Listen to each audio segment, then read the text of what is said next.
In focus, what are we looking at? Well, I thought we'd finish the week in the way that we started it, really, and look at the expectations of what's going to happen to US rates now after the Fed meeting on Wednesday. The question is, there are the statement really revised expectations of a US rate rise in 2015 now, but will they endure? So after a week of central banking action, but one that contained plenty of hints about what may come next, and how is the market now viewing the prospects of a rate rise in 2015 and beyond?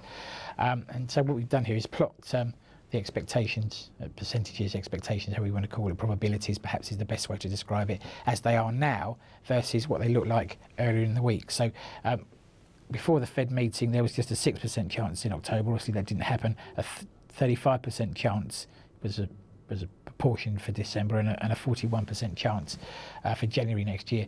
And since the Fed meeting, we've seen expectations move up to 47% in December and 55% in January. We go further along the curve, and the further along you go, obviously, the more expectation there is. 69% in March, 74% in April, and right out to September, it's pretty much a done deal as far as the market's concerned at the moment at 91%.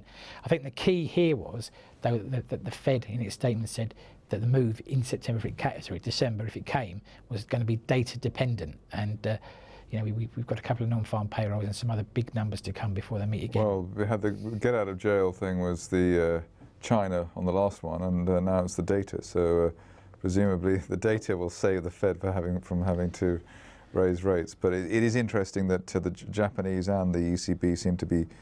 It's almost as if the Fed have told, or they colluded, and somebody said, "We're going to move in December, so you don't need to do anything." So Possibly. That's sort of. I think that.